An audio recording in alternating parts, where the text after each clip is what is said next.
without further ado, I would like to invite our keynote speaker, Mr. John K. Paul, promoter, Managing Director of Popular Vehicles and Services. Mr. John K. Paul, promoter, Managing Director of Popular Vehicles and Services, holds a bachelor's degree in mechanical engineering from University of Calicut. He is responsible for Maruti Suzuki dealership operations of the group. He has more than 44 years of experience in automobile dealership.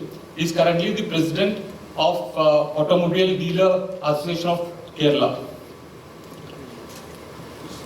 He also is a trustee of the Lawrence School Loudale Alumni Foundation. Please join me in welcoming Mr. John K. Paul on stage. Welcome, sir.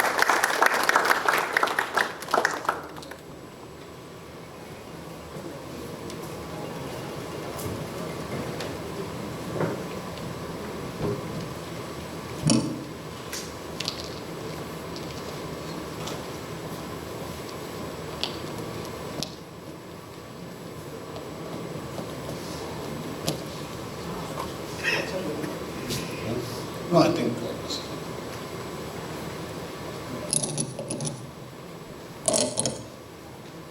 good evening, everybody. I can speak in English or Malayalam, or when you ask questions, I can answer you in either of these languages. Okay. Okay. So, I would like to thank Axis Bank and BNB for inviting me to this occasion. See, shifting gears, when you say shifting gears, why do you need shifting gears for the next level of growth? So I'm not starting right from here. I'm going a little back and I'm going to tell you to create a story on many things that we assume or presume and what is actually there. For example, one of those things that we talk about is that the fact is that most businesses do not go beyond the third generation. And then after the third generation, then the rest, many of them don't go beyond the fifth generation. And once after the fifth generation, generally, it settles down into a corporation or grows on its own. But what is attributed to the breakup after the third generation? What we usually hear is that, there's a founder who's very passionate. I mean, he comes from a background that he wants to prove himself. He works, stands on his head, creates a huge business. And then comes the next generation. The next generation, since they were born to the founder and grew up with him for some time, probably they still have part of his grit. And then comes the third generation. By the time they've grown up or born with a silver spoon, and the whole business collapses. This is what we usually hear or learn. I'm going to show you two photographs. Please observe. This is the first photograph. This is the first photograph. It's about the traffic that is shown on 5th Avenue, Manhattan, New York City in 1900. Every vehicle there, except for one, is a horse cart. There's just one automobile. It's circled in red. Now watch the next photograph. 5th Avenue, Manhattan City, mid-afternoon, 1913. Can you spot an automobile? Can you spot a horse cart? There's just one horse cart. In 13 years. But the fact is that it didn't happen within 13 years. It happened in just 5 years, from 1908 to 1913. And the major reason why it happened was that Henry Ford began to create the IC engine car on conveyor belts, and because of that, the price came down by 2/3. That is, just to be clear, what is selling for 100 rupees started selling for 30 rupees. That changed the whole concept of mobility.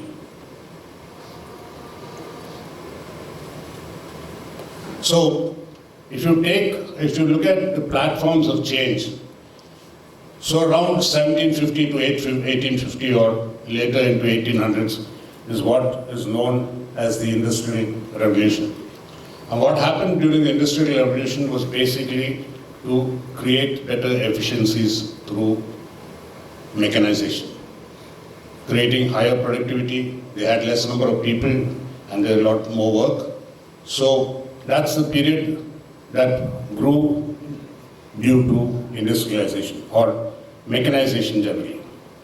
Then, if you look at the last century, from 1900, early 1900 to right now, for the 100, 125 years, what has been the growth?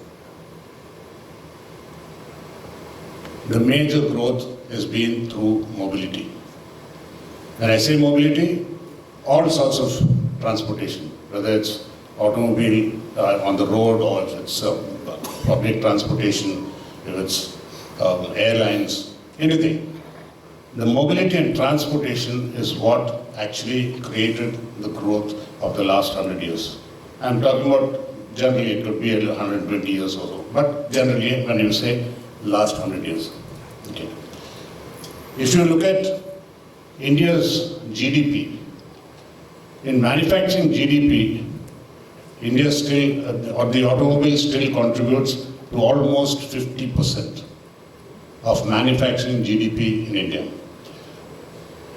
In America, what they used to say is, what's good for the automobile is good for America.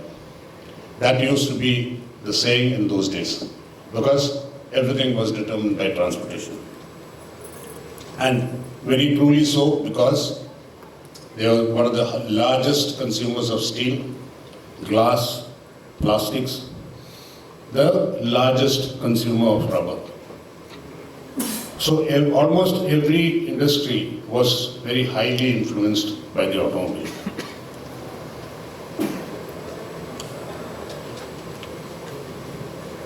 Now, what's happening with the tech industry? If you notice, last 20-30 years was the building up of the tech industry. It was finding its feet. The last 10-15 years, it has actually started taking shape and shaping our lives too. For example, you can say Amazon, 20 years ago, though they started in e-commerce, it was only in selling books. Today, they are the most prominent single industry which controls one of the oldest industries of retail. And that's not because they're doing retail in more efficiently the way we're doing it. No. The reason is because they changed the platform from regular brick and mortar retail to e-commerce. Now, the GDP, I said, of manufacturing industry, of manufacturing the automobile, but the percentage of GDP that is controlled by the automobile in India is 7.5%. And guess what it is for the tech industry already? It's 7.5%. It's expected to go to 10% by 25. Almost 25, that's 2 years away. So the rate of growth is going to be 20-30%.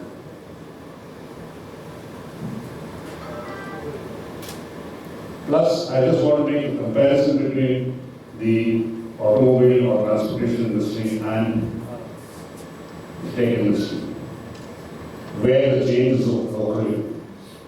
We have all seen in the last 2 years what happened and how the tech industry changed our lives more than the transportation industry or mobility. The mobile changes our lives more than mobility. In the sense, most people sat at home. Those who worked from home. Those who wanted to buy the groceries sat at home and got it delivered. Those who wanted to go to different restaurants, instead of going there, got the food delivered. So what did it prove? That it's that kind of wage. Even if you sit at home, you can still work from home, earn from home, and probably eat and sleep, get all your stuff there. I'm saying it has reached a stage where it can influence our lives. Now, if you notice, I'd like to say that in the last few days or last few months, we have all been hearing of the tech industry getting rid of people or retrenching in very large numbers. Okay. So the fear has the tech industry also come of age? See, any industry that has existed for more than 25, 30 years is prime or ripe for destruction.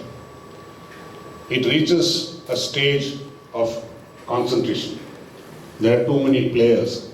All of them, they take that amount of competition and come in.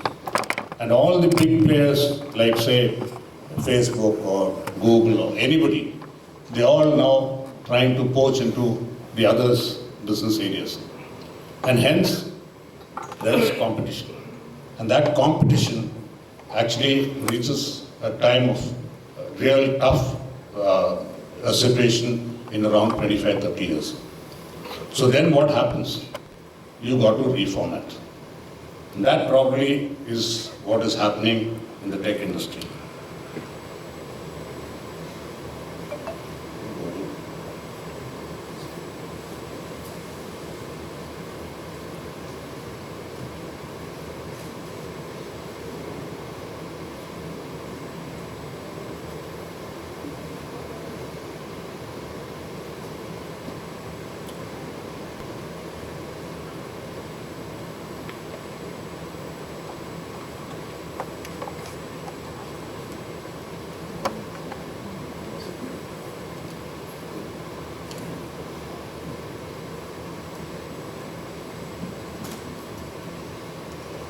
See, you saw the automobile industry change in that 1900 to 1913.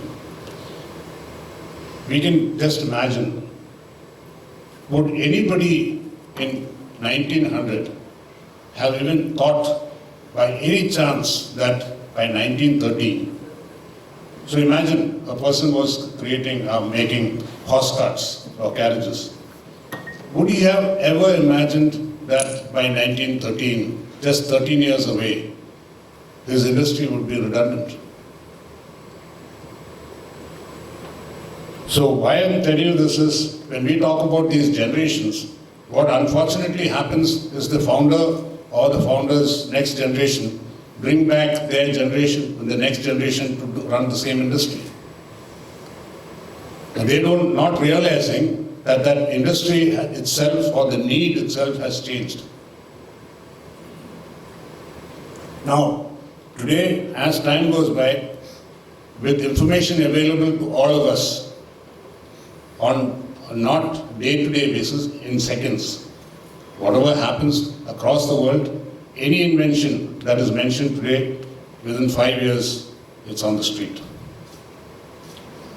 Before it would take ages, it would take decades before they would get out something that was really viable.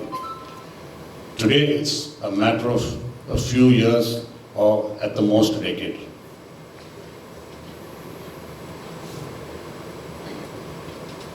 So what is the new platform for growth for the next, say, 100 years? I think it's the IT or the tech industry. Because Today, anything, for example, whether any of those Facebook, Amazon, Flipkart, or any of those things, if it had happened, it wouldn't have happened about 30 years ago, or even 20 years ago.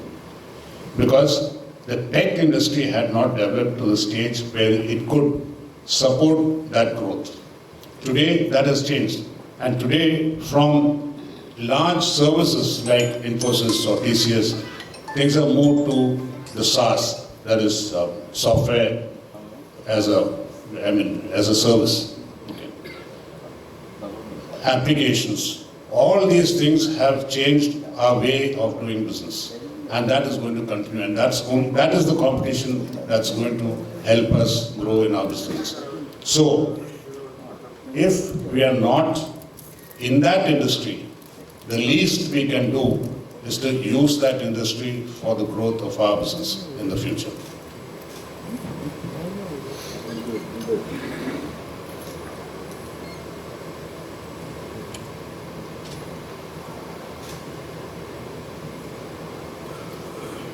So, having given you a background, I was requested to talk about how we grew our business. So, when I came into the business in 77, late 77, the industry, we were the largest automobile retail, spare parts retail people in the country. Okay. And it had started in early 40s. In the 70s and the 80s, we were in our prime of business. When I say prime of business, we could easily say there was absolutely no competition. Okay. And our customers, because we also sold spare parts for foreign cars, our customers came from every part of the country. Almost every Maharajas, Maharaja needed their spares for their imported cars, they would send people to our counter in Kochi. I have seen many Bollywood stars at our counter to come and get spares for their vehicles. If not them, they would send their senior people to get it. And the irony is that many of those spares would have been procured from Bombay by us. But what was the USP? USP was any spare for any vehicle at any time. At that time, in those days, availability was the most important thing. And hence, by doing that, we would collect spare parts from wherever possible, so that when a customer comes, we were able to deliver the most part of it. And some things that we couldn't, we made sure that we would deliver it in the shortest possible time. But by 90s, availability changed. The taxation changed. The Kerala tax came down. So large distributors could come and give spares to even the smallest dealer possible. Credit became a much more important thing. Foreign cars slowly were not that important anymore. Maruti was almost there for more than 10 years. So, initial days from Ambassador and Fiat, Maruti was enough luxury. And hence, the importance of foreign cars came down, importance of spare parts came down. Most customers started going back to their authorized distributor. With that, the importance of selling spare parts on retail started swiftly dwindling. Of course, knowing the pulse of the market, we tried to change. We understood that customers had stopped coming to our counter in Kochi or to the city centers. Hence, we decided to spread. But there was a limit for us to spread. Hence, we adopted what we call a franchise system. By the time in our peak, we had over 70 franchisees, just retailing spare parts. So it was like a hub and spoke. From between Tamil Nadu and Kerala, we had over 70 franchises. But after the late 90s, even that became an issue. So our franchises also started getting direct supplies from different distributors. And hence, our relevance started to dwindle. And slowly, we decided that the spare parts retail is no more a destination or a method of growth. Luckily for us, in the early 80s, around 82 or so, Maruti advertised for a dealership. We sort of thought of it, then put it aside. Then again, it came back to our minds. Why not? So the reason we did not want to go for it was like any other, any other marketable product.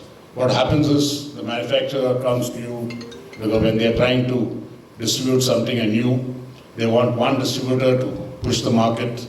Then you pick up the franchise, you sell it, create a market for it, and then what happens? The manufacturer appoints another 10 people.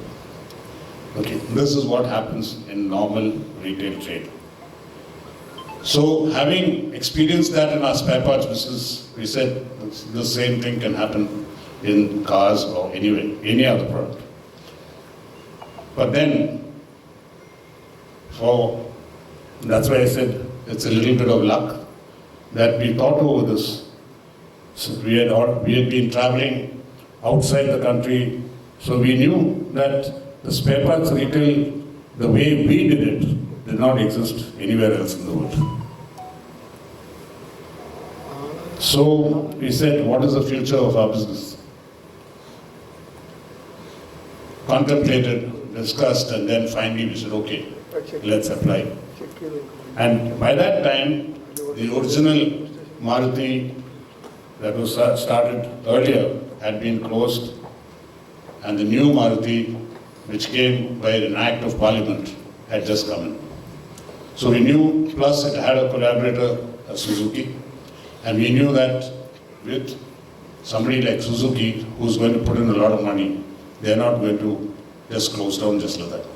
So that is how we got into Maruti. And probably with the efficiency that we ran our Maruti dealership, we actually disrupted our spare parts business even faster. If you look at Maruti, when they came in 83, 84, the end of 83, 84, they were technologically very, very superior to what we had in India. At that time, they were, if you look at the product was contemporary in the international market. It had all the technology that was required to sell. They may have been the smallest, but why Maruti brought in Suzuki as a partner is because no other manufacturer of repute across the world was willing to give Maruti a collaboration. They felt India had not come of age. We are still a socialist sort of thought process country, and there was no use. So nobody obliged except for Suzuki. For them, it was any opening was the best because they were really fighting their competition in Japan. Now what did they do? They created what they would do in anywhere else in the world. They created a proper dealership arrangement, a network. When you say that, For them, it was just another dealership destination. But in India, it was totally new. Nobody in India thought of dealerships in that sense. And by that, they actually created many an entrepreneur across the country.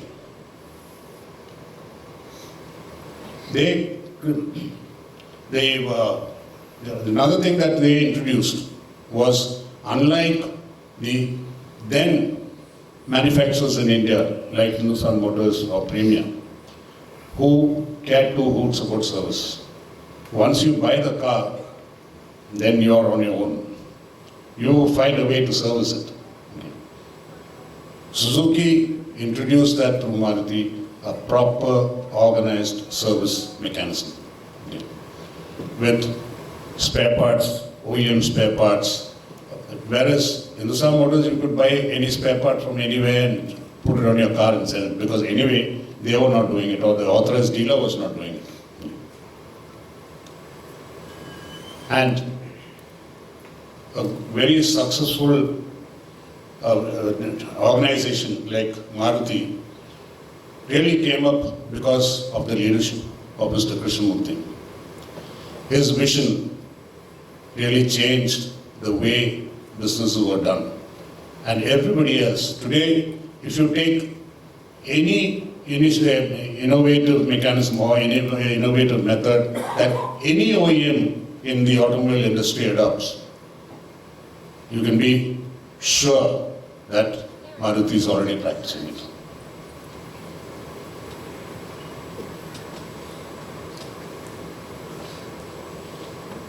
So when we became the dealer in '84, we became the dealer in '83, but we started operations in '84 in Trivandrum, and we were the 16th dealer in the country and the first dealer in Kochi.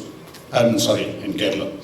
And that dealership was in Trivandrum because they had decided they will open the first dealership only in the capital cities of each state.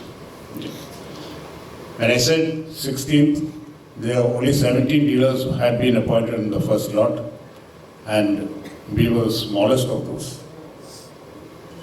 Today, we are a much larger organization. The Maruti part itself is about 350 outlets and almost 7,000 employees.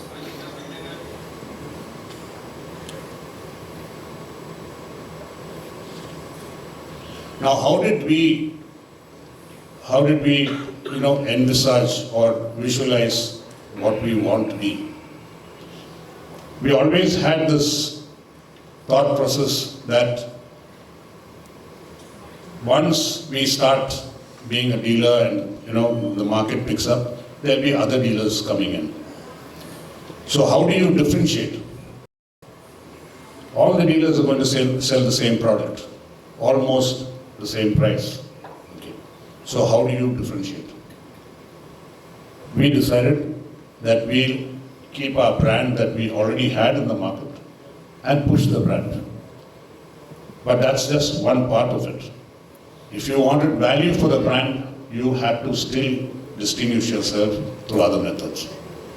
When we first got the dealership, the LOI, or when we were told that you have been given the dealership, the first thing that we did was take a large batch of engineers.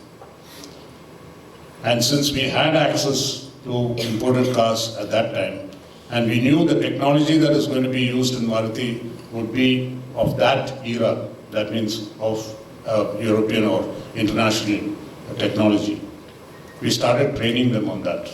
For more than 6 months, they were under intense training, and when we opened the business for service, we had, as far as the retail, the repair or mechanics, the service part, we could challenge even Maruti with the technology or with the knowledge our engineers had.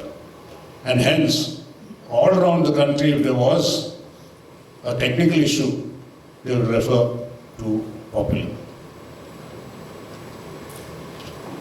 For sales, how we branded, one of our taglines was think Maruti, think popular.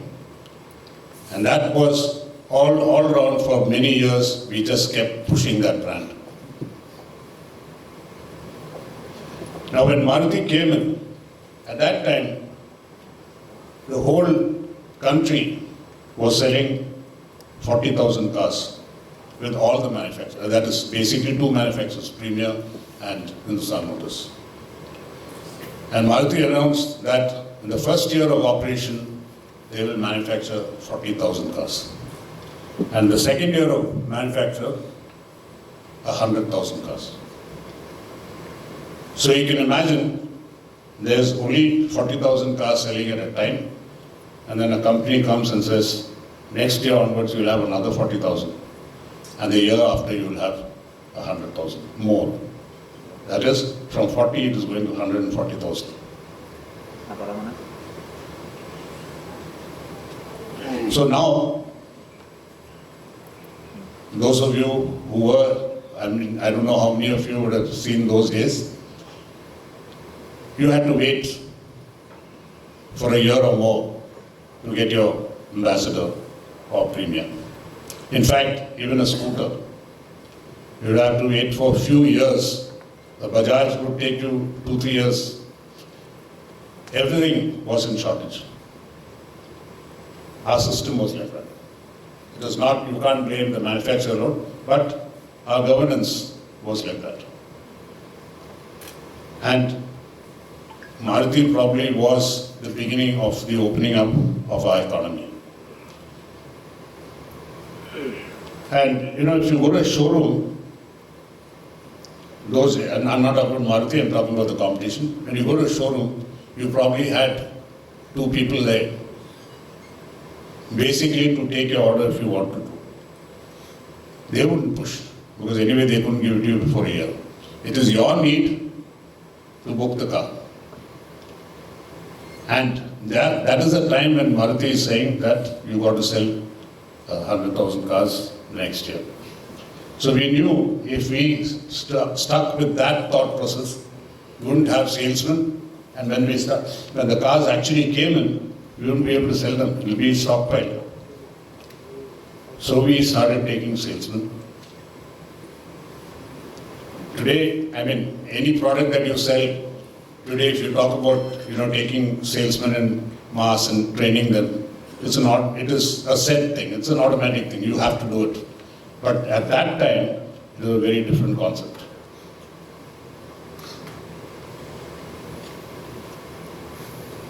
Another thing that we started facing when we actually started selling the car.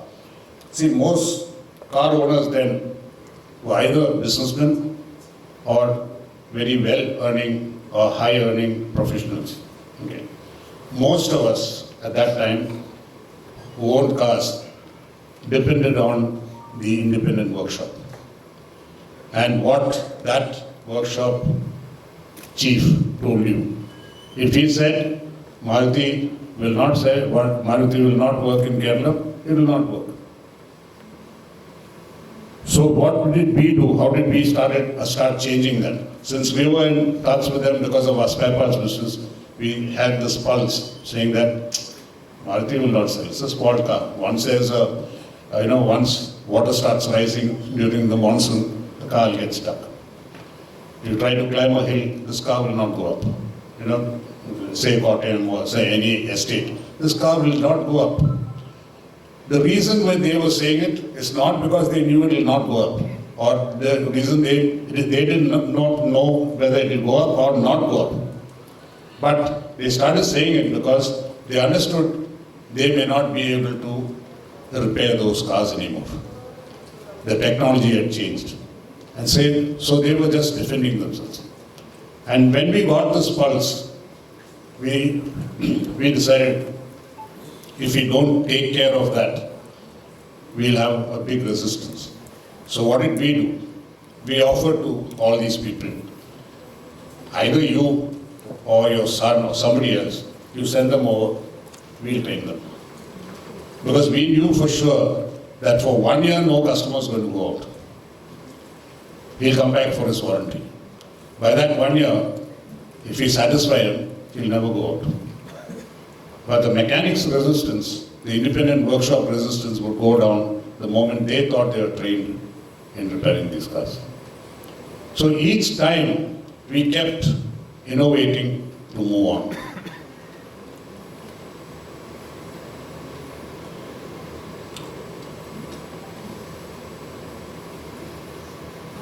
Today, a customer meet concept is not a new thing. Today you have your customer meet. But when we started in 84, 85, we created customer meets for all our customers. And how we did it was we started inviting families over to our service stations once a month. So that if at all they had any apprehension about the car or its technology, we could solve it. At the same time, we created that family camaraderie so that they would stick around and buy many more Marutis in the generations to come. Of course, personal selling, market mapping, all are common parlance today. But we did that 40 years ago. And then we had this sticker called "Have a Great Day." In the back, a small oval-shaped sticker. You may notice it even today, because even now sometimes I see it on the 800s of the old age. They still carry it and they like it. Because we felt if you just put popular or something there, people may not be, they may not like it for a long term. But they carry this particular sticker because you're just wishing. It doesn't mean it's whether it's popular or anybody else. It's wishing somebody behind you saying, "Have a great day." The other aspect was about training. And I told you that we initially had these engineers who trained, but we continued that. We continued training mechanics and all sorts of people, whoever we required. And then Maruti created this competition for mechanics, which went up to the national level. Almost the first, say, 20 or 30 years from when they started that, popular would be either first or second. And there was no other company would come back next year, but we would do it again.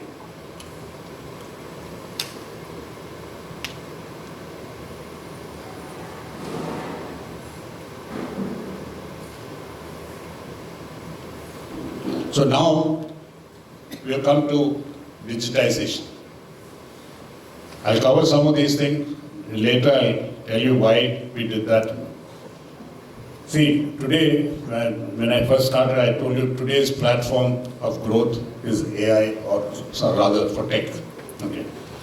And tech, a large part of why people are being retrenched today is probably AI and MI have started taking the positions of what the human being was doing. Creating software itself has now been taken over to some extent by AI, and as days go by, it's only going to become more and more so. By increasing or going on to digitization, our efficiencies can also go up by at least 25%. Okay. By our own ERP, most manufacturers already have the ERP on which most dealers operate, but we have our own ERP. The reason being that the OEM ERP, we are dependent on it, and we don't get all the information whenever we want. It's not a live platform for us. We have to download the information in the evenings and then use it from next day. Whereas our own ERP is alive. We get moment to moment information. About 7-8 years ago, we created what we call virtual reality. Today, you see that thing on your head for a very common thing, where video games and all that. But 7, 8 years ago when we created virtual reality, you did have it in games, but only in those sophisticated games or very similar things. No automotive manufacturer I'm saying, no automotive manufacturer in India used virtual reality at that time. But we had created virtual showrooms with virtual reality, and so the reason why we did that is that when a customer comes into a showroom and you try to explain to the customer, one, each salesman will have his own way of saying things. How much you train them, they still probably miss out something, say something more than what is required. The second thing is, while the customer is going through one vehicle, there will be questions about, what about that vehicle, which is that vehicle? Or can you tell me something about that vehicle? It's almost all the time there's an interruption. Whereas when you go into virtual reality, he sits there for the next 2-3 minutes. Once this comes on his face, he's not seeing anything else. He's seeing only this. And he's hearing only that.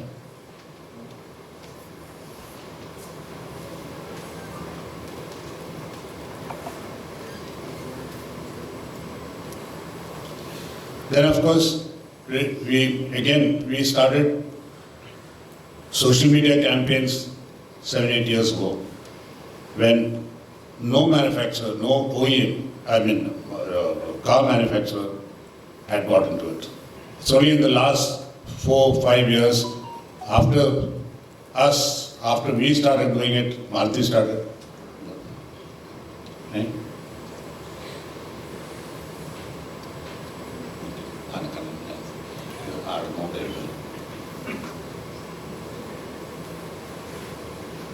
So all these digital campaigns, they all have now become commonplace.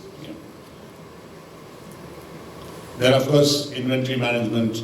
Inventory management, doing 350 outlets or even 100 service outlets itself is a big issue, especially with spare parts. So nothing other than a proper ERP can take care of all that. Then deciding, see what is happening today. For example, I'll tell you that Mercedes-Benz has already taken the dealer off booking his vehicle. You don't have to go to the dealership to book a vehicle. You can go online. You can even ask for a demo online. The dealer here will send you the demo. Once you decide, you can do the booking online, and they will allot which service station you want. You can ask for which service station you want or which dealership to go for service. That's it. So when the product comes, you need to go to the dealer to pick it up and nothing more. Of course, they are a luxury, a small segment, or the number of vehicles sold is a smaller number. Would that apply to Marutis or Hyundais? If not now, at some time it will apply.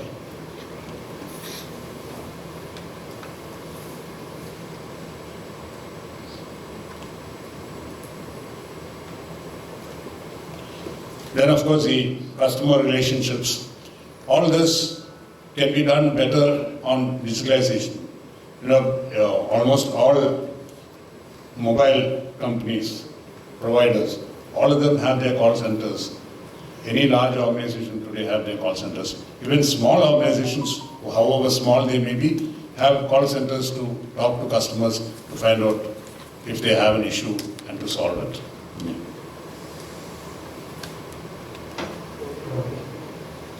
Then of course, tech is providing all the efficiency and all that.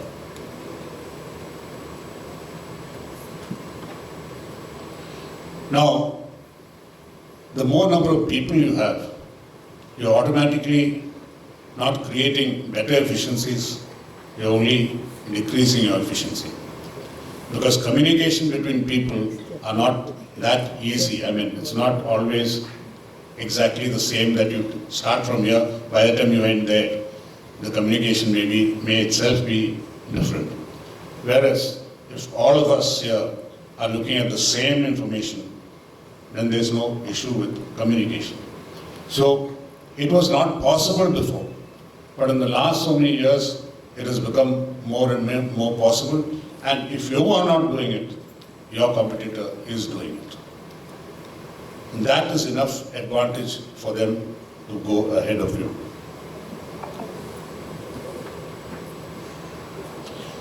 Even for administration basis, I mean, in the sense, today most manufacturers have started using the iPad, Salesforce applications.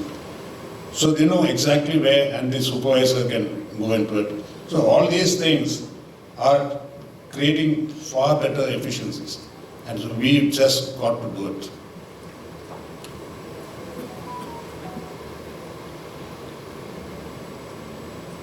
So I think I don't have to explain all these points that you see is basically what is happening with digitization. And the faster you do it, in a better position you are. And of course, in social media, you have the SEO, you have Google, the mechanisms to know where you are, you have Google Ads, all those things. Those are all have become commonplace. Just 5 years ago, hardly anybody knew about it. In India, I'm talking about, in our industry for sure, there was nobody who bothered about it. Today, every dealer across all manufacturers are into digitalization.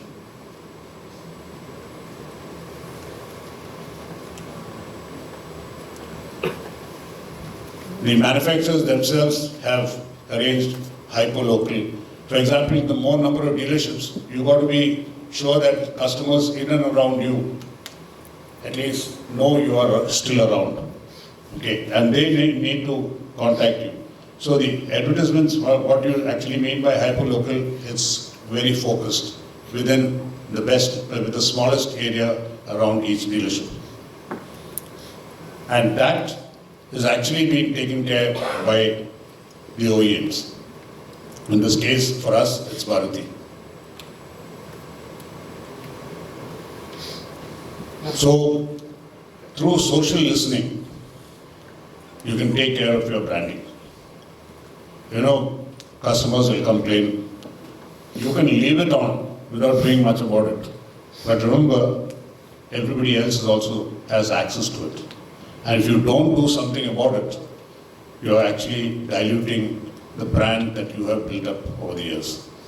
Before, your customers did not have such an access. Today they have such an access. And when they do it, you better change.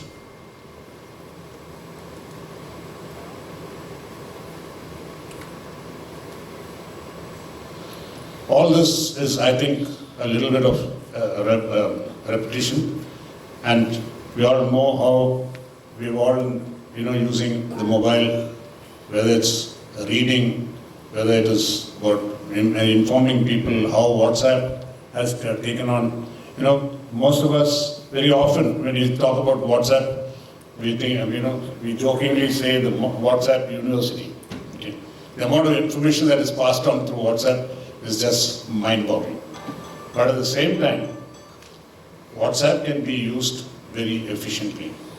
That is, if you have a set of managers who are supposed to do a task, and you have a group for that, and if you start giving information on a daily basis on what has been achieved in a descending manner or an ascending manner, can you imagine what those who are not performing, when they see on a daily basis what they see on the WhatsApp group, it automatically creates a competition.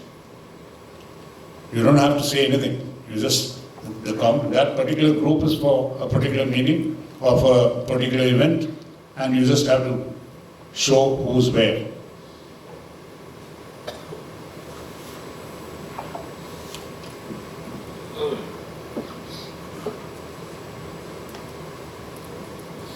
So, as far as we are concerned as a group, we have 5 different franchises. 3 different cars, That's we have Maruti at the entry level, and we have Honda in between, and we have the Jaguar Land Rover on the higher level. Okay. We have a truck, Tata Trucks in Kerala and in Chennai, and we have Bharat Benz in 10 western districts of Tamil Nadu. We are basically in Tamil Nadu and Kerala. Our JLR dealership is in Karnataka. We've just recently expanded, or in the process of expanding, into Maharashtra with Bharat Benz.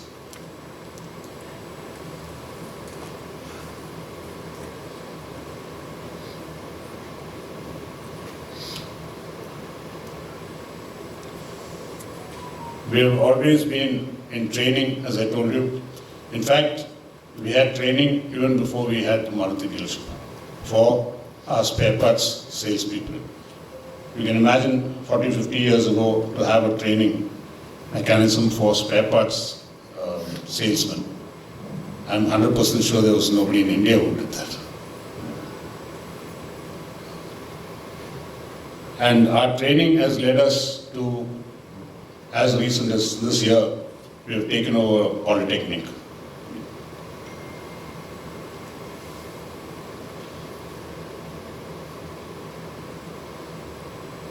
So now I'm leaving apart what we did in our industry.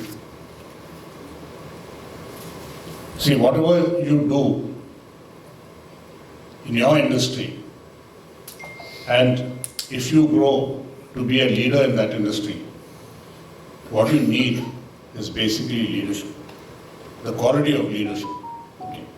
When I say quality of leadership, for example, I inherited the business. Okay, I did not inherit the dealership business, but I inherited the business from which we diversified, our generation diversified and moved into dealership.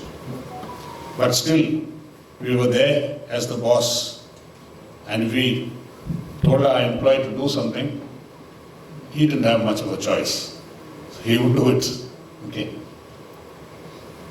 But that's not true leadership. And in my case, I feel there are 2, 3 examples of personal leadership that I could show.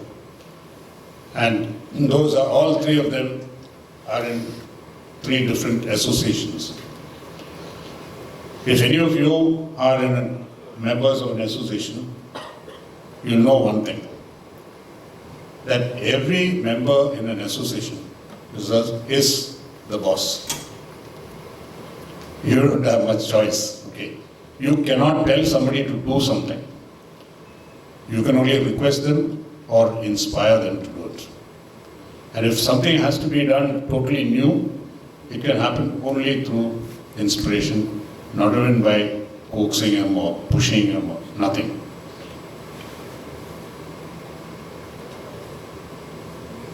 So I'll just go into three different associations that I was associated with, I'm still associated with, and how we transformed those associations.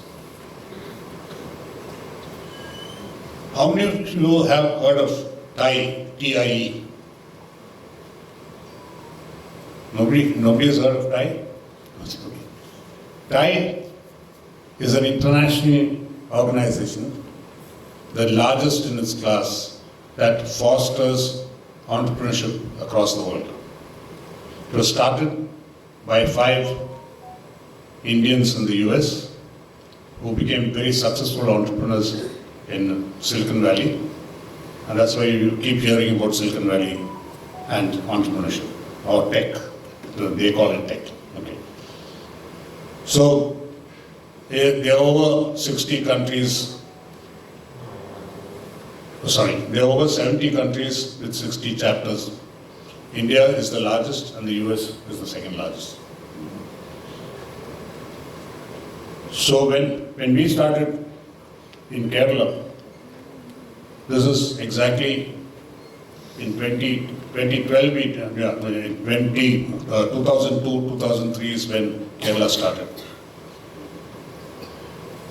I became the president of the Kerala chapter in 2011.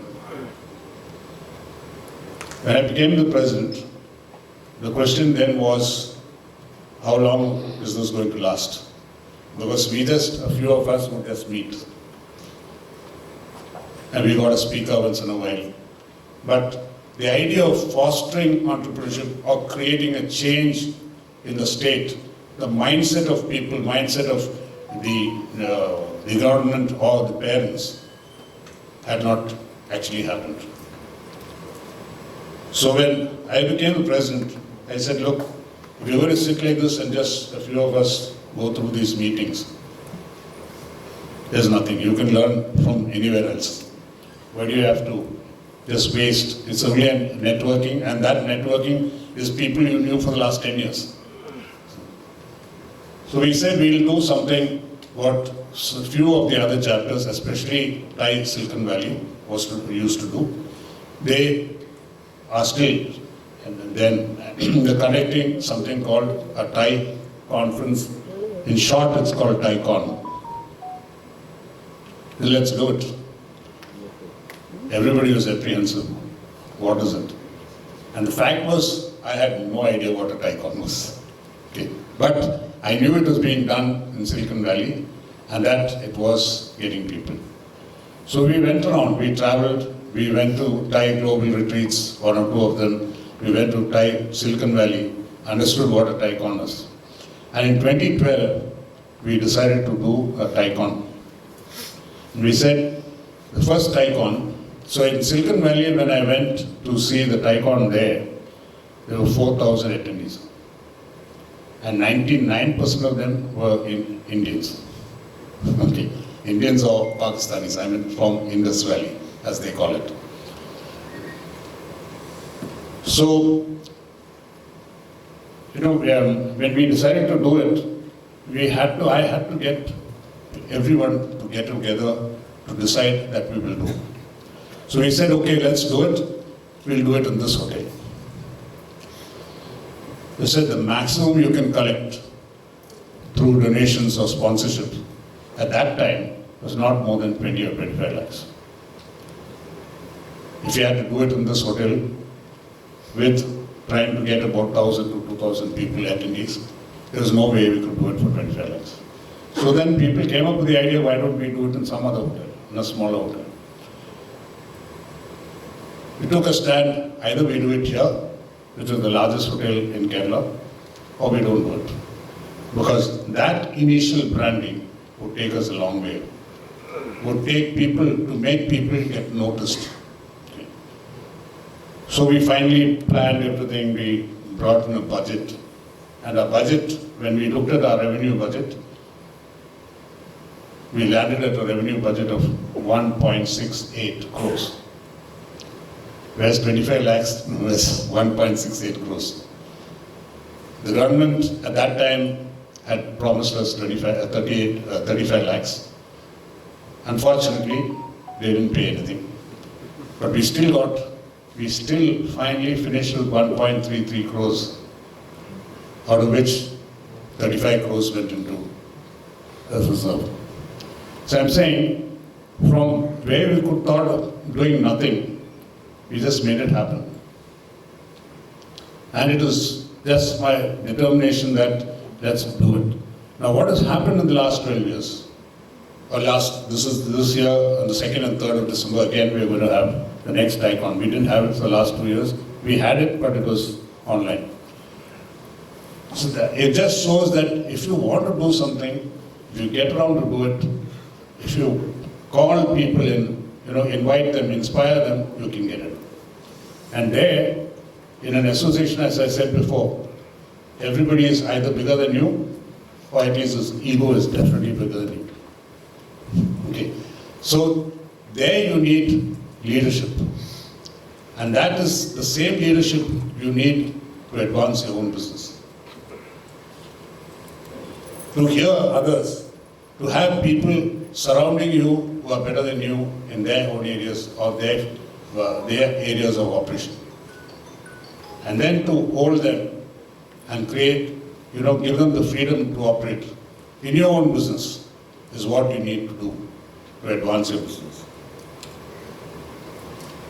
The second association that I got involved with was our own industry association. It's called the Federation of Automobile Dealers Association, and it's addressed as FADA, like you call HDFC or ICICI. This is FADA. I was the 33rd president after 52 years of operation. When we took over, we created a very good, very dynamic team. Only around 10% of the automobile dealers were members. In our first 2-year term, that went up to around 30-35. Now it's 6 years after that, 2 more presidents followed me. It is over 85%.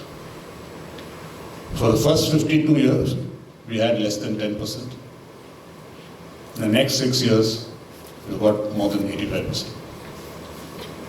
We changed the whole system. We changed the way it was connected. Somebody couldn't become a president today and then give up tomorrow. No. You can only come as a treasurer, then you become a secretary, then you become a vice president, then you become a president. Every 2 years. So what happened? All of them participated in every decision. So even if one president left, the guy who took over as the next president was as enthusiastic to run all those things that were decided 2 years ago or 4 years ago. What could have been done? And we changed the whole thing. That is, we started going to the OEMs, we started covering up, going to all the ministries that mattered to us. Till then, we were subsidiary to the OEMs association called SIAM. And they would say, these are our sales figures each month, which meant those are the wholesale figures, or the figures that they build on the dealer. We changed that. With the coming in of Vahan, we started giving figures of actual retail. There was such a lot of opposition. There are OEMs who told me, said, if you continue like this, we'll take action. But, I mean, not the OEM itself, it could be individuals. But what happens is, there was so much resistance. Today, FADA is an association to reckon with. We could have just left it like it was before and be happy. Today, if there is some registration issue today, we have the access to MRTH. That's the Central Ministry of Transportation. Our people can walk in. They can meet the secretary or the joint secretary, who is in hold of these things, or the director of transportation. The local ministry, local transportation commission, we have created that sort of an impression that we are straightforward, we are transparent. And we are there. Dealers have started. Why do you think dealers are joining? Only because we have taken certain actions which, if not for them, we conveyed the meaning. It's an association is like a seat belt. Every time you wear a seat belt, you do not meet with an accident. But if at all you met with an accident, you would feel sorry that you didn't have your seat belt.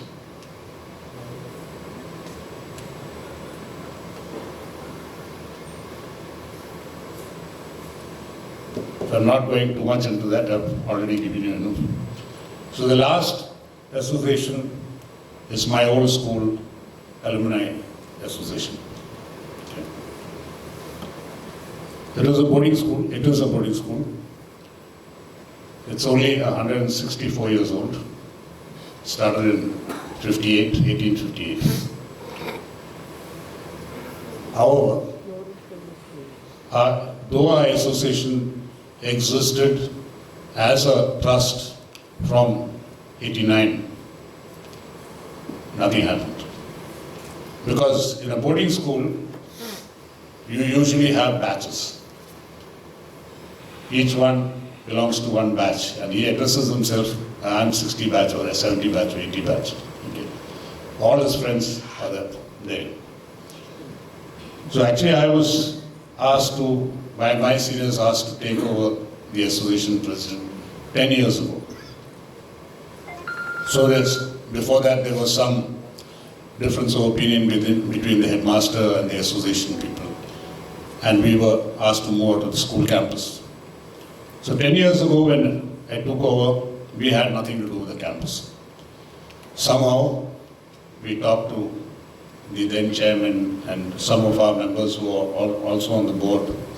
And finally, they offered us a cupboard inside the campus, just for the sake of identity. After 3 years, I left. And 3 years later, after two presidents, but 3 years later, again, we were requested to take over because there was nobody else. They didn't want to get into somebody else's hands. So again, I became the president for the second time. Guess what? We had lost the cupboard. But we kept at it. And you know, the difference is, see, in a boarding school, for our school, we have what is called Founders Day. So almost all schools have it, but we have a program for 2-3 years. And being an old ex-military school, a Royal Military School, we still have a lot of those traditions, march pasts and all those things. So people come in batches, they walk around the campus in batches, and they go back in batches. So the OLA, as we call it, the Old Laurentian Association, really does not function, or did not function. But what we did is, from 2018, when we formed the committee again, we decided that we'll meet every week, online. When I say every week, probably not 52 weeks, but 45 weeks for sure, for the last 4 years. Okay. As luck would have it, when COVID damaged almost everybody across the world, it was the biggest thing that came towards our association. Because in 20 March, when we closed, everybody was sitting at home across the world. For sure, India, where we have most of our people, everybody was sitting at home at the same time. So we thought over it, and because we were meeting every week, the idea came up, why don't we start some event, online event. And we got some of our famous Laurentians also to take over, to help us.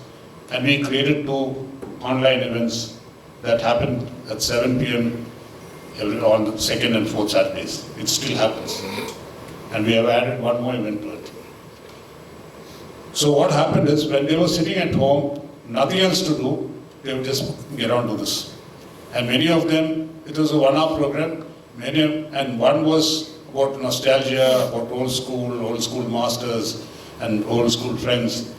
And the other was professionalism. That is, people who had left school, had become doctors or in the army, or they become scientists.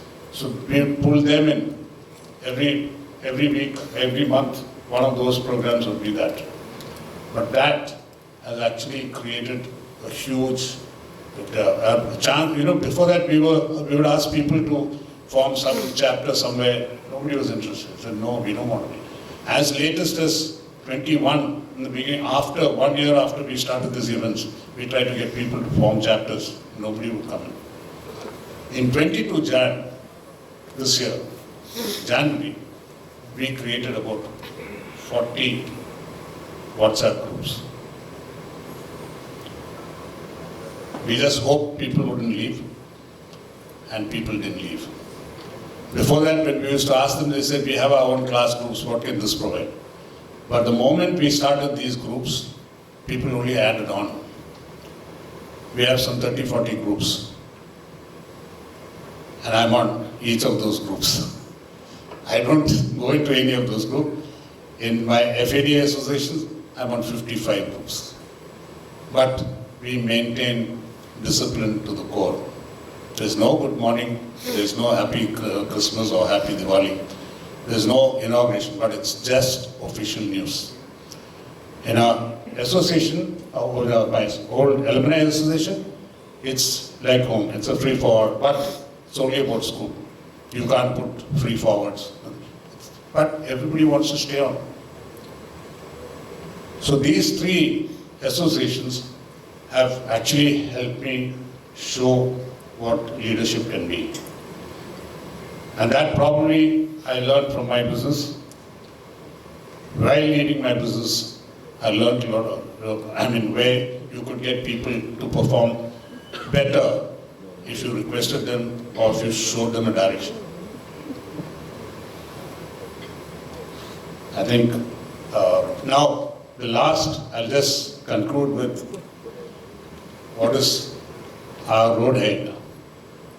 I talked about the disruptions that already happened in our business from spare parts. We are no more in spare parts retail. We are now in. Guess what's going to happen in the automobile distribution? The IC engine vehicle, the one that we now use, has between 1,800 to 2,000 moving parts. You have oil change, filter change, and service is one of the predominant things. And in service, accident repair is the largest money earner. But we are all hearing of BEVs, that is battery electric vehicles, right? Which are, on the anvil. It's coming in, it's already there. Guess how many moving parts an electric vehicle has? Can anybody guess? 18.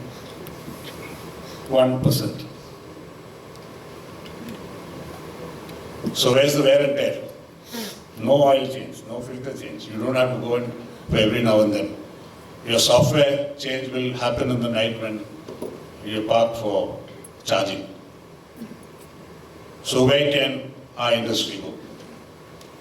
Another 10-15 years from now, you'll get autonomous cars. Could get autonomous cars. And then where will your accident repair go? So this industry is ready for disruption. You got to reimagine. This is my industry. Each one of your industries are in the same level now. So visualize, think ahead, steer now, don't wait, you may fall into a gutter. So once again, thanking Axis Bank and DNB. DNB, right? Sorry, I'm embarrassed. Thank you.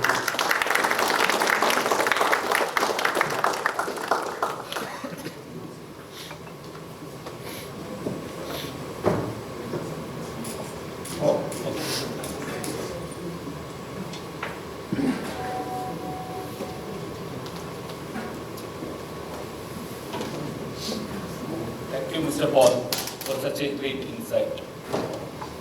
I'm quite sure that this will add value to your learning scale and scale up your business to greater heights. So let me start a question and answer session so that we'll take some questions and sir will be able to answer.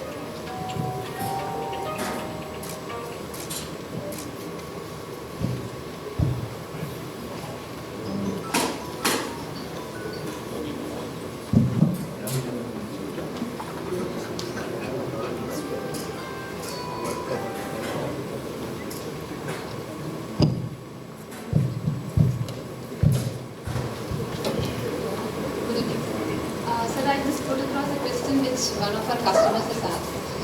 Like this digital transformation, how will you, what steps you have taken for training or skilling the manpower to adapt to this digital transformation? See, two things that you need to do. If you don't have the skill, you got to acquire the skill. Either you got to get people from outside or make your people, train your people to train. For example, we have trainers. Okay. All of them are not the digitally savvy, as you call it. So we are getting outside trainers to train them. Why we are doing that is because we have so many branches, right? And we can't do it by having one person in one place. You can't get the whole thing done. So we're getting all the trainers across our group to attend classes for digitization. And if we don't have the expertise, we get the expertise from outside. I hope I've answered your question. Any questions? So I just want to ask one question regarding leadership. I think we start with the leaders who Moses asked to go and leaders say, let's go. So I just would like to understand your experience and your last 45 years. No, see, I'll tell you, for example, we have taken people, senior sales people or marketing people. I'm not a marketing expert. Right? We've got people from, even now, recently we've got people from the, what do you call it, the mobile industry. So they come with a very different experience, which our people may not have. So understand it. Which our people will not have. That is why we take such experts. So when you get such an expert, or even senior learning and development managers, I love my training, or I believe that training is the best way of advancing people. But at the same time, I don't know what is the best L&D. What is L&D? How do you do it? So when you get people like that, you've got to give them the freedom to operate. Any other questions? So probably I'll ask you a question. Please. So you started your dealership. I mean, you came from spare part businesses. You started your dealership in 83, 84, if I remember correctly, as you said. I started my banking career in the private sector bank in early 2000s, right? Even at that time, the finance requirements of MSMEs, or even large companies also. See that in today's world, the finance available, from a retail finance to a microfinance to an MSME finance to a large corporate finance, the finance available to an entrepreneur or to a businessman is very, very easy. When I started my banking in early 2000s, getting a finance was very difficult. That time, nowadays bankers 24/7 sit in front of the customer in their offices. That time, customers used to come and sit in the branches. I did not know I really don't know what the situation would have been in mid-80s. I mean, I get scary even to No, I'll tell you. How did you manage that? Till the early 90s, we did not have these large NBFCs, HDFC or ICICI. None of them were, I mean, they're not really started to come into these operations till early 90s. So, who did we depend on? Local finances. Many of the customers themselves would find the finances, and many of the financiers would approach us, but they were all local, small-time people. Okay. So the business that was done at that time had a certain limitation. You couldn't go beyond a certain limitation, and most people who bought the car would somehow find money on his own. Right? In 90s, the early 90s, when these big guys came in, the market just took off. And then they taught us from finance. Thank you. Thank you. Any more?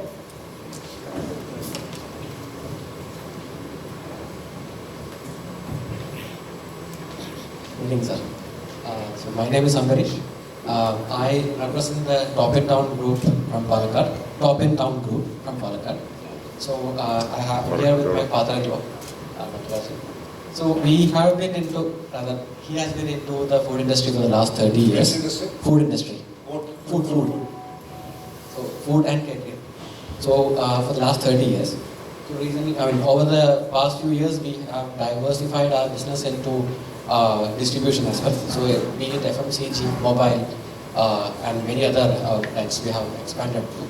So I am the second generation. So you were talking about few like third generation and fifth generation. So I'm actually the second generation in this business. I would like to know, like, of course, government across the country or even the world is changing, and they have a positive outlook for entrepreneurs, or maybe the business people in general. But that change, even though we here at the national level, maybe the government is advertising a lot of things about at national and state level, there are advertisements about promoting the businesses. But when it comes to a local governance, how did you manage to have it? So when you talk about embracing the digital revolution, embracing the digital revolution, right? To what extent do you have that support from your local governance? So because most of the licenses and things have to be sought from there only. So what were the challenges that you faced from the local governance and maybe local self-governance, right? Panchayat or whatever it be. What were the challenges that you faced and how did you tackle that?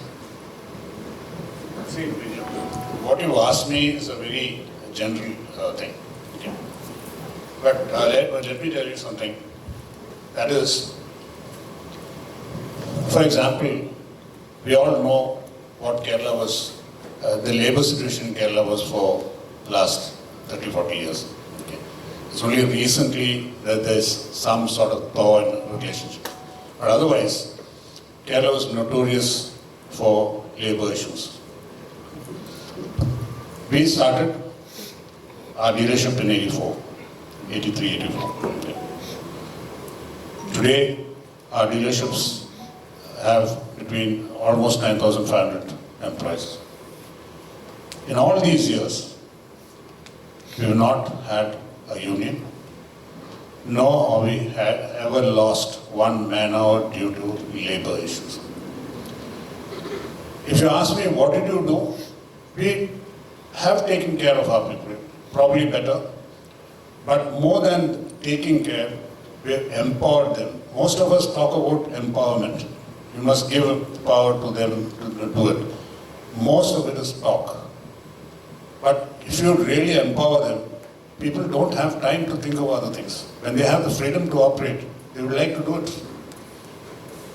So, plus, when you say looking after, I'll tell you a simple thing that happened during COVID. In March, around March 18th, 19th, we decided that the functioning is becoming difficult. Customers are not coming in. Our people are not able to make it.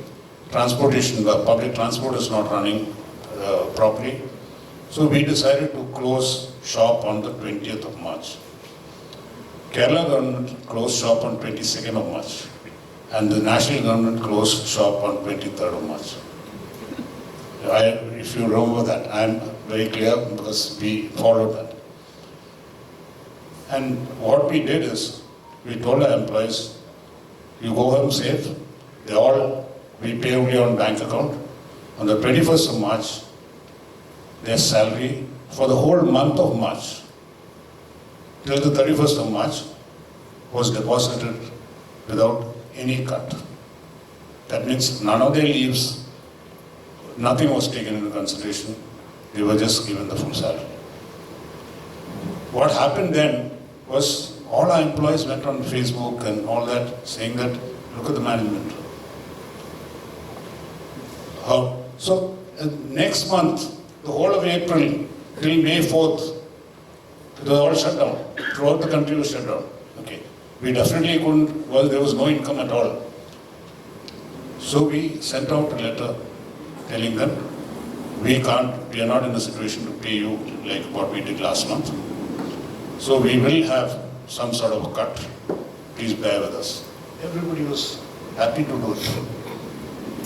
And what we did was, by the end of next year, other than very senior people or very highly paid people, we gave back all the salary.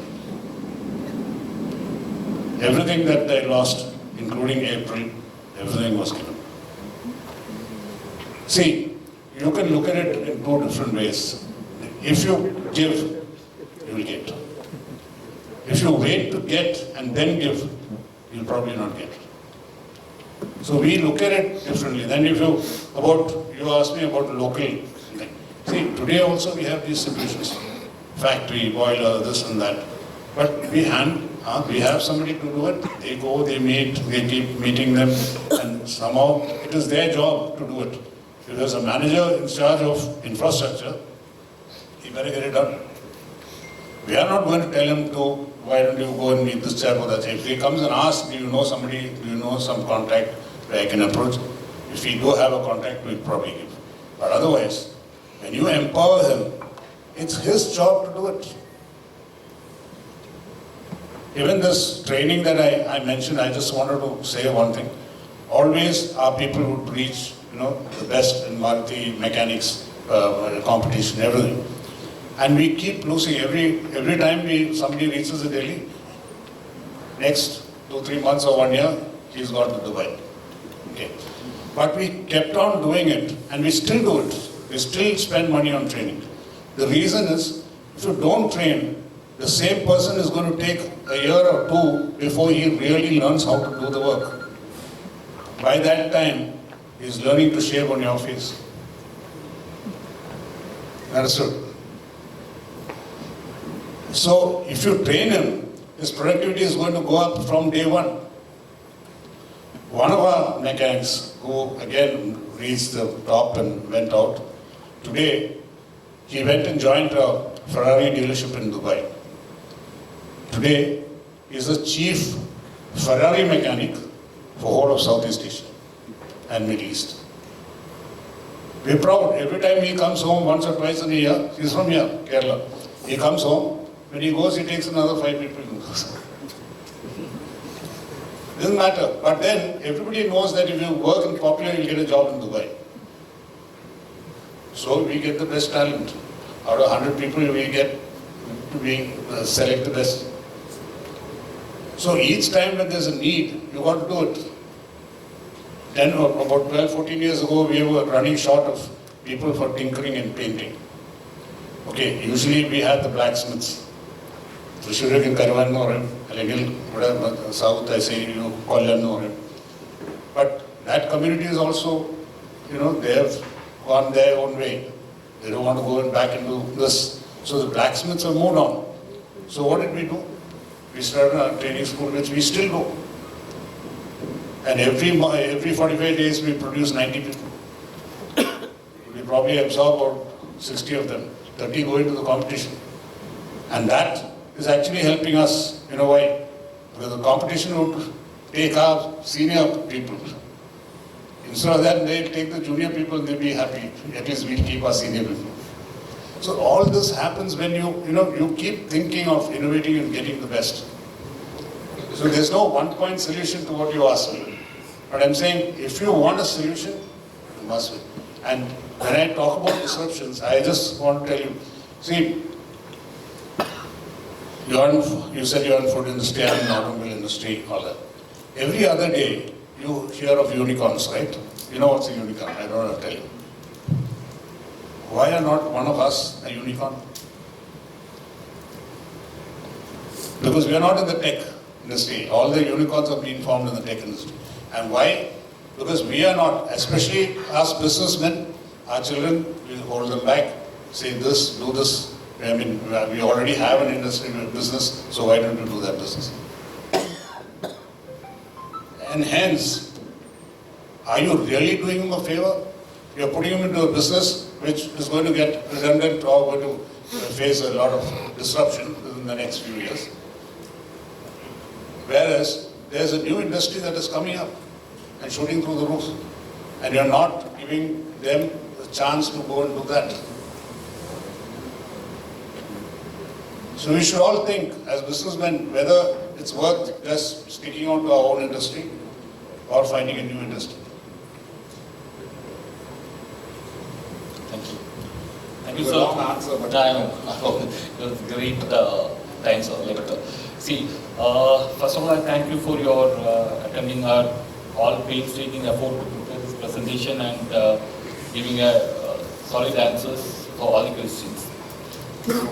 So kindly accept this token of appreciation from us sharing your valuable thoughts and time for Evolve 22. I request Mr. Vinod to please hand over the bouquet to Mr. Paul.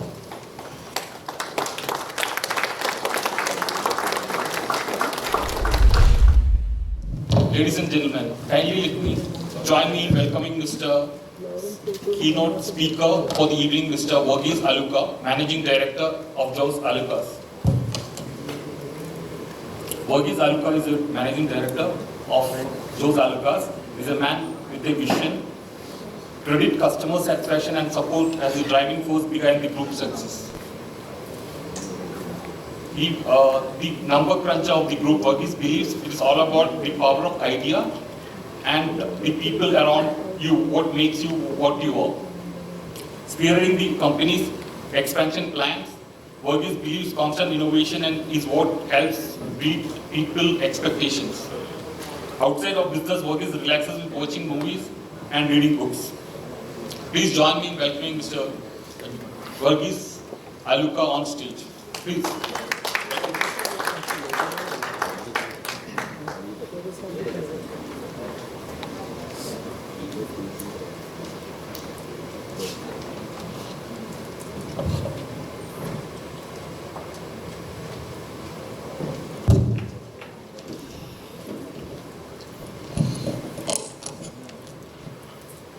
Good evening, everyone. I'm not taking much time, it's already late. First of all, let me thank Axis Bank and Dun & Bradstreet for giving this opportunity to speak on this World Knowledge City for the SME and SME. First, let me have a few points on relating the SME. The small and medium enterprises are the backbone of Indian industry, as mentioned, and it is suitable for newcomers in the industry and for a stable growth. And now in India, government is providing all the support in form of ideas, training, subsidy, easy finance and markets. So it is also suitable for personal development and regional development. Now let me come to the business journey of Jos Alukas. Majority of Indian business commences as a family concern. So we are also a family business background, which was commenced more than 7 decades, and we are originally engaged in the umbrella manufacturing unit, which was started by our founder, A.J. Verghese, who was my grandfather, in the year 1964. When we realized the potential of jewelry industry from Thrissur, where there are a lot of manufacturers, carriers, designers who make jewelry, we changed our business to jewelry retail trade. So this was in 1964, and as common features of typical Indian business was visible in our family business also, and sub-family groups were formed, and this process was completed in the year 2002. So this Alukas group was formed by A.J. Verghese and his 5 sons. Later on in the year 2002, this group was divided into 5 brothers, and that's how this Jos Alukas group was created. And being a predominant member and a visionary of the bigger family group, Jos Aluka was no longer the other way but to continue his business activities along with his 3 sons. In the beginning of Jos Alukas group, we had only 2 showrooms. With the determination and hard work, the number was increased to 47 stores with a turnover of 5,000 crores in the last financial year. Our major thrust was towards consolidated growth, which compromising the liquidity of the group, hence not bothered about the number of showrooms. To achieve this pattern of growth, we opened showrooms one after another in different parts of South India. Like we run 24 stores in Tamil Nadu, 4 in Karnataka, 7 in Karnataka, then Andhra Pradesh, Telangana, Maharashtra, Pune, and on. So at this point, we gratefully remember the support that has been offered by Axis Bank when we just started our growth. At the time, they were even sanctioning us credit facility in advance for the procuring stock for our upcoming showroom without any delay. We also remember the advanced digitalization facility available in Axis Bank for automatic fund transfers, TDS checks, etc. So these are the business journey of Jose Lucas, and this was under the leadership of my father Jose Lucas, and along with my two brothers Paul and John, we continue this journey. And coming to the importance of digitalization, we are doing business in the most valuable metal, and security is our major concern. So in the olden days, our stock was made secure by making sure that the owner was personally present in the shop throughout its working life. This is a major hindrance for the growth in the jewelry industry, which was tackled by digitalization in the form of barcoding of the product and computer accounting. I remember we started doing this barcoding and doing the software systems in the store from the year 1988. I was in the store from 1994, so it's almost 27 years. So I still remember we were the first people to introduce this barcoding and doing the software systems in the jewelry. And we are the first people to introduce this 916 quality of jewelry, which was against by all the jewelers, stating that the jewelry will not last for long and those higher making charges.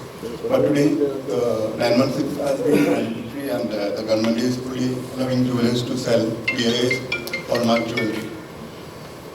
So that was in the year 2002. And in fact, digitalization supported us very much from our growth, and professionalism in all business is a need of the hour, which cannot be achieved without any digitalization. Now, availability of sufficient data is absolutely necessary to manage business professionally, for which no other options, and hence everybody is to strengthen accounting method and reporting systems. So we are also now tied up with some firms for like ERP with SAP for doing our accounting and finance and all that. So which is getting ready, and we are also having 2-3 companies which is getting consolidated into a single company. And after the introduction of GST and income tax assessment becoming faceless, the department are asking now more number of reports which cannot be provided without going for digitalization. So these are the things which I was just telling about the digitalization of the SME. Now the key factors of SME, according to me, the most crucial growth factor for the SME is timely and adequate finance. Through the government is encouraging the financial institute to provide finance to the SME. They are facing with the problem due to the absence of their track record and shortage in collateral security. In this area, the SME vendor purchase bill discounting facility is worth mentioning, and everybody should utilize this facility for the key growth among the SME. Marketing is another issue, as in many cases, if the SME's products are consumed by big industries, the SME will not get sufficient market support. In this area also, government is taking all the steps to help the SME in marketing their products. In this time of digitalization and internet facility, SME has got good opportunity for export their products and earn better prices. Government is also helping the industry by establishing various export promotion councils and all that. Now the key factors, challenges for SME is that, as indicated earlier, timely and adequate finance is the key challenges for SME. For the further growth of SME, finance is required, and advance and growth will happen later. Second major challenge in this market, because they can float only if there is a ready market for the product and sale value is received without any delay. To me, the next major growth for the SME is compliance and complicated rules and regulations which is happening in the jewelry industry. So these are the key things what I have noted down, and I personally feel that after my 25 years of experience in buying this jewelry and selling, I've been from my school days, I've finished my school days and I've joined the business from my college days in '93. I've been with my father and my brothers learning how to sell, buy, and all that, do the marketing and all that. So now we are able to run around 50 stores all over the south, and with all the support with all of our highly experienced staff, my brothers and all that. So this is what I have today to talk about. So thank you for giving this time to my meeting.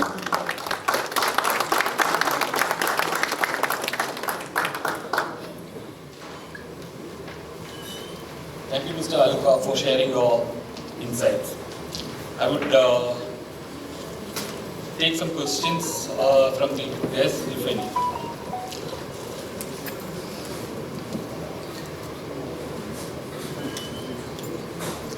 So, Mr. Aluka, kindly accept this token of appreciation from us for sharing your valuable time and thoughts at Evolve 2022. I request Mr. Sharidhar